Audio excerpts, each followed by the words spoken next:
Raja Destrarastra tidak bisa menghukum Arjuna karena Arjuna adalah putra dari adiknya, Pandu. Raja Destrarastra pun menyuruh Perdana Menteri Widura untuk menentukan hukumannya. Perdana Menteri Widura yakin Arjuna tidak bersalah. Ia pun percaya jika Raja Anggakarna mau memaafkan Arjuna, maka Arjuna tidak perlu dihukum. Namun, Duryodhana mengatakan bahwa Karna akan memaafkan Arjuna dengan syarat Arjuna harus mencuci kaki dan meminta maaf pada Raja Anggakarna. Widura pun hanya bisa pasrah dengan keputusan Raja Anggakarna nanti, entah menerimanya atau menolak. Karena dengan kebenciannya terhadap Arjuna menyetujui ide dari Duryodhana tadi. Di atas wadah yang bertaburan bunga, Karna meletakkan kedua kakinya. Dan Arjuna yang membawa kendi berisikan air berlutut dan membasuh kaki Karna. Ia pun meminta maaf kepada Raja Anggakarna. Dewi Kunti yang menyaksikan hal tersebut hanya bisa meneteskan air mata. Raja Destrarastra marah karena perjamuannya sudah hancur. Ia mengatakan bahwa perjamuan ini telah diatur untuk mengumumkan sesuatu. Raja Destrarastra juga mengatakan bahwa besok pagi ia akan mengumumkan Pangeran Mahkota Hastinapura akan dinobatkan olehnya. Pandawa merasa tidak terima dengan perkataan Raja Destrarastra bahwa besok pagi Pangeran Mahkota Hastinapura akan dinobatkan. Mereka menduga bahwa Duryodhana yang akan menduduki posisi tersebut. Di tengah kekesalan keempat adiknya, Yudhistira mengatakan bahwa mereka harus patuh dengan keputusan yang diambil Yang Mulia Raja. Di samping itu, Dewi Kunti merasa sedih karena salah satu anaknya dihina oleh salah satu anaknya yang lain. Priyambada pun menenangkan Kunti dengan mengatakan bahwa Arjuna dan Karna tidak mengetahui bahwa mereka adalah saudara. Mereka hanya menganggapnya musuh satu sama lain. Dewi Kunti pun tidak bisa menerima perkataan Priyambada yang menyatakan bahwa Arjuna dan Karna bermusuhan. Dewi Kunti berkata bahwa Arjuna pasti akan menemukan cara untuk mengalahkan Karna dan ia harus menenangkan kelima anaknya. Arjuna yang mendengar perkataan ibunya dan melihat ibunya sedang menangis, langsung menghampirinya. Ia menadahkan tangannya ke bawah dagu ibunya untuk mengambil air matanya dan mengucapkannya di kepala sebagai mandi api. Ia melakukan hal itu untuk penyesalannya. Ia mengatakan bahwa air mata kesedihan ibunya pasti karena dirinya. Namun, dengan kelembutannya sebagai ibu, ia menyangkal perkataan Arjuna dan menenangkannya. Mereka pun melepas kesedihan dengan berpelukan. Dewi Kunti dan Arjuna saling berpelukan karena bahagia. Dewi Kunti mengatakan bahwa ia akan menyuapi Arjuna. Namun, Arjuna justru mengatakan kalau ia harus meminta maaf terhadap kakek Bhisma terlebih dahulu karena perasaan kakek Bhisma terluka karenanya.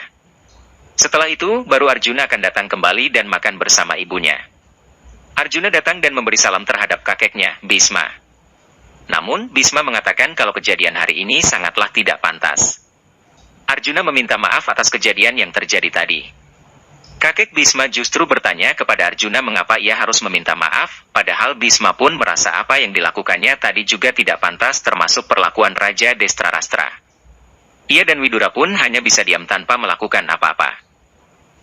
Arjuna mengatakan bahwa ia tidak marah kepada kakek Bhisma maupun Paman Widura, ia bisa mengerti dilema yang dialami kakeknya itu. Tapi, kakek Bhisma menyangkalnya dan berkata bahwa Arjuna sama sekali tidak mengerti. Ia juga mengatakan jika Duryodhana besok dinobatkan menjadi Pangeran Mahkota, maka keputusan dari Raja Destrarastra salah. Arjuna berkata pada kakek Bhisma kalau saudara-saudaranya siap untuk membuat kakak tertua mereka yaitu Yudhistira dinobatkan sebagai Pangeran Mahkota. Namun ditolak oleh kakek Bhisma. Kakek Bhisma hanya bisa meminta Arjuna untuk terus berdoa kepada Yang Maha Kuasa. Guru Dorna terkejut mendengar perkataan Aswatthama bahwa Duryodhana akan dinobatkan menjadi Pangeran Mahkota besok. Di samping itu, Duryodhana berdiri dengan gagahnya dan membawa gada miliknya untuk membuat patung dirinya. Ia mengatakan kepada pematung bahwa ia ingin patungnya lebih tinggi dari patung-patung yang lain. Namun, pematung tidak menurutinya karena membuat patung yang sama tingginya adalah sebuah tradisi. Aswatthama yang bersama dengan Duryodhana, Karna dan Dursasana melihat Pandawa menuju ke arah Duryodhana. Aswatthama pun mengatakan kalau kita tidak perlu melanggar tradisi, kita hanya perlu meletakkannya di tempat yang tinggi. Duryodhana yang mengerti maksud dari Aswatthama bertanya di mana ia harus meletakkannya. Karna pun menjawab kalau ia bisa meletakkan patungnya di atas bahu Karna. Tapi, Duryodhana menolaknya dengan mengatakan kalau ia menghormati temannya yaitu Raja Anggakarna dan ia akan berdiri di atas bahu musuhnya yang ia maksud Pandawa. Tepat di hadapan Pandawa, Dursasana pun menghina Pandawa dengan mengatakan bahwa harus ada 5 patung kecil untuk diletakkan di bawah patung kakaknya, Duryodhana. Aswatthama pun melanjutkan hinaan dari Dursasana, kenapa harus ada 5 patung manusia jika kelima patung itu juga bisa menjadi patung binatang. Karena yang sangat membenci Arjuna mengatakan kalau salah satu patung itu adalah patung keledai lengkap dengan busur dan panahnya. Kalimat tersebut ditujukan untuk Arjuna seorang. Bima yang sudah menahan amarahnya, sudah tidak sabar karena mendengar perkataan Karna yang menghina Arjuna. Ia pun hampir menyerangnya namun dihentikan oleh Yudhistira. Pandawa pun pergi meninggalkan mereka. Gandhari yang sedang berdoa kepada Dewa Shiva, dilempari senjata oleh kakaknya sendiri yaitu Shangkuni. Shangkuni mengatakan bahwa setelah Duryodhana menjadi pangeran mahkota, maka Hastinapura akan menjadi Gandhara. Shangkuni tidak akan menghancurkan Hastinapura, tapi Hastinapura sistem pemerintahannya akan berdasarkan peraturan dari Gandhara. Karena Shangkuni hanya ingin balas dendam terhadap Bhisma. Perayaan penobatan pangeran mahkota telah dimulai. Perdana Menteri Widura berdiri dan mengatakan bahwa sebelum raja mengumumkan siapa pangeran mahkota, akan terasa lengkap jika Bhisma merestui sang pangeran. Tapi hanya jika sang raja mengizinkannya. Tanpa berpikir panjang Raja Destrarastra mengizinkannya. Shangkuni pun mencurigai hal tersebut. Bhisma berdiri dan memberi nasihat kepada semua yang ada di istana Hastinapura. Ia juga menceritakan tentang masa di mana Pandu, Destrarastra dan Widura bermain permainan aneh. Pandu dan Widura menaiki sebuah cabang pohon tertinggi. Dan dipanggil oleh kakak tertua mereka Destrarastra saat melompat dari pohon itu dengan keyakinan yang besar. Kemudian Destrarastra mengejar mereka dan menangkapnya dengan tangannya namun tidak mau membiarkan mereka jatuh. Melihat hal itu, Bhisma menyuruh mereka bertiga untuk berhenti. Lalu ia memanggil Pandu dan bertanya, permainan apa yang mereka mainkan mereka bisa mati kalau sampai jatuh ke tanah. Pandu pun hanya tersenyum dan berkata bahwa ada kakak Destrarastra yang tidak akan membiarkannya jatuh. Bhisma pun mengatakan kalau Destrarastra hanya bisa mendengarkan dan bukan melihat. Mendengar hal itu, Pandu pun menjawab bahwa Kak Destrarastra tidak butuh penglihatannya untuk bisa melihat karena cinta kakaknya sudah cukup untuk bisa melihat. Cerita ini mengajarkan Bhisma tentang cinta dan kepercayaan. Bhisma pun sangat yakin bahwa Pandu mempercayakan semuanya hanya kepada kakaknya yaitu Destrarastra. Bhisma hanya berdoa semoga dewa membantu Raja Destrarastra. Shangkuni sudah menduga hal ini. Raja Destrarastra pun dilema akan memilih siapa. Karena kompetisi yang ia gelar tidak menghasilkan keputusan. Saat Raja Destrarastra akan menyebutkan nama dari pangeran mahkota tersebut, tiba-tiba Guru Dorna datang bersama dengan anaknya Aswatthama. Guru Dorna mengatakan bahwa Raja Destrarastra tidak boleh memilih muridnya sebagai pangeran mahkota. Karena dengan kata lain Guru Dorna belum dibayar oleh murid-muridnya dalam bentuk ilmu. Widura pun menyarankan jika seorang guru yang menguji muridnya adalah hal terbaik untuk menilai seseorang. Shangkuni tidak terima dan menuai perdebatan dengan Perdana Menteri Widura. Tapi justru Raja Destrarastra menyetujui ide dari Widura tersebut. Guru Dorna merasa dihina karena Shangkuni meragukan Guru Dorna. Dan ia ingin raja dari Gandhara, Shangkuni bertekuk lutut di hadapannya. Ia juga mengatakan bahwa ia pernah dihina oleh sahabatnya sendiri yaitu Drupada. Dan ia ingin salah seorang muridnya membalaskan dendamnya itu. Raja Destrarastra menolaknya karena Drupada mempunyai prajurit yang banyak dan benteng yang tak terkalahkan. Guru Dorna pun mengatakan bahwa itulah caranya ia untuk dibayar oleh murid-muridnya. Jika ia tidak mendapatkannya, ia akan mencarinya di kerajaan lain. Begitu pula Raja Destrarastra harus mencari penerus tahta dari kerajaan lain. Guru Dorna pun pamit untuk pulang. Sebelum menginjak pintu keluar, ia dihentikan oleh Arjuna. Arjuna dengan keberaniannya menghentikan Guru Dorna dan mengatakan bahwa semua perkataan gurunya adalah perintah untuknya, dan ia bersumpah bahwa ia akan membuat Raja Drupada bertekuk lutut di hadapan Guru Dorna. Jika tidak, kepalanya siap dipenggal di hadapan Guru Dorna sebagai gantinya. Duryodhana yang mendengar hal itu berkata pada Arjuna bahwa Arjuna bisa mengabulkan sumpahnya namun hal itu berada di tangannya. Ia pun meminta kepada ayahnya, Raja Destrarastra agar Kurawa dapat perintah untuk menyerang. Raja Destrarastra pun mengangguk yang berarti ia telah menyetujuinya. Di samping itu, di kerajaan Pancala, salah satu penjaga istana sedang mencari sang raja yaitu Raja Drupada. Raja Drupada sedang mengubur dirinya di dalam tanah kecuali kepalanya. Ia juga mengatakan bumi adalah kehidupan dari bumilah awalnya kehidupan. Salah satu penjaga istana yang mengetahui keberadaan sang raja, langsung memberitahu bahwa Dorna akan menyerang Pancala sebentar lagi. Drupada pun keluar dari tanah dan terlihat ada seseorang di dalam tanah tersebut. Seseorang itu adalah orang yang ingin merebut tanah dari Pancala. Ia pun menyuruh sang penjaga istana untuk mengatakan pada Dorna bahwa batu yang dilempar ke laut akan mendarat di tanah tak dikenal. Di Hastinapura, Duryodhana, Dursasana dan Karna bersama para prajurit istana menyiapkan senjata serta baju untuk menyerang kerajaan Pancala. Ketika Duryodhana dan Karna akan menemui Paman Bisma, mereka melihat Bima yang sedang berada melihat-lihat patung Duryodhana. Mereka pun menghampiri Bima dan bertanya apa yang sedang dilakukan Bima. Bima pun dengan santai menjawab, jika patung itu mau diletakkan di atas bahunya maka ia harus melihat seberapa berat patung itu. Namun saat diangkat Bima menjatuhkannya dengan sengaja. Duryodhana yang hampir menghajar Bima dihentikan oleh sahabatnya, Karna. Bima menghina Duryodhana dengan mengatakan bahwa Duryodhana harus berdoa kepada Yang Maha Kuasa supaya kekuatannya bisa lebih kuat daripada patungnya. Lalu Bima pun meninggalkan mereka berdua dengan senyum yang puas.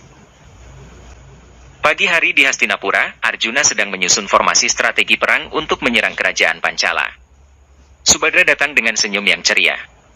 Arjuna menghentikannya dan memberitahunya bahwa ia akan menginjak lingkaran buatan dan mengajarinya cara untuk sampai ke posisinya.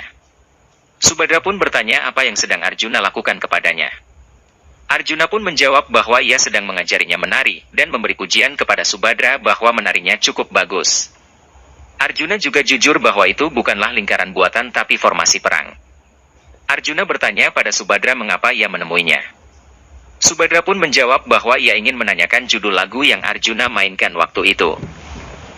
Arjuna memberitahukannya bahwa itu adalah musik untuk perang. Arjuna pun menggoda Subadra dengan mengatakan bahwa kadang jiwa seseorang bisa mengubahnya menjadi indah juga. Ia juga bertanya pada Subadra apakah ia sedang memikirkan pria yang membuatnya jatuh cinta. Subadra pun tersipu malu dan memalingkan muka. Namun ia ingat dengan apa yang harus ia berikan kepada Arjuna. Subadra pun memberikannya pada Arjuna dan mengatakan bahwa jika itu adalah pemberian dari kakaknya, Basudewa Krishna. Dan jika Arjuna mau menyimpannya maka itu akan berguna, itulah pesan dari Basudewa Krishna. Arjuna membuka kotak tersebut dan melihat isinya adalah 5 batu dengan permata yang berbeda-beda. Pandawa bersiap untuk menyerang kerajaan Pancala dan sedang meminta doa dari sang ibu, Dewi Kunti. Yudhistira meyakinkan ibunya bahwa mereka berlima tidak akan menggunakan kekuatan mereka untuk menyiksa pasukan Pancala atau Raja Drupada. Dewi Kunti pun mendoakan kelima anaknya supaya menang. Di samping itu, Duryodhana juga meminta restu kepada ibu dan ayahnya. Sang ayah, Raja Destrarastra menyesal karena tidak bisa memenuhi janjinya pada Duryodhana. Duryodhana sudah menduga akal dari kakek Bisma dan Paman Widura. Syangkuni yang juga ada di sana memberitahukan bahwa kakak tertua dari Amba telah lahir kembali untuk membunuh Bisma. Namun, dengan tegas Raja Destrarastra menyangkal dan mengatakan bahwa itu tidak mungkin karena Bisma memiliki anugerah untuk mati sesuai keinginannya. Tapi Duryodhana justru mengatakan bahwa itu semua omong kosong agar semua orang takut. Ia juga meyakinkan sang ayah bahwa kekuatan dari 100 anaknya sudah cukup untuk mengalahkan siapapun. Raja Destrarastra pun hanya memberitahukan pada Duryodhana bahwa nyawanya yang lebih penting. Para Kurawa dipimpin Duryodhana dan juga para Pandawa yang dipimpin Yudhistira sama-sama berangkat ke Pancala untuk memenuhi tugas dari gurunya. Mereka semua berpamitan dengan tokoh-tokoh istana. Dari mereka semua, tak terkecuali Raja Anggakarna yang ikut serta dalam gerombolan ini. Namun Guru Drona tidak menyetujui Raja Anggakarna untuk ikut serta dalam tugas ini. Karena Raja Anggakarna bukanlah bagian dari muridnya. Guru Drona berpesan kepada murid-muridnya bahwa perang pertama ini akan menguji kekuatan pada Pangeran Kuru.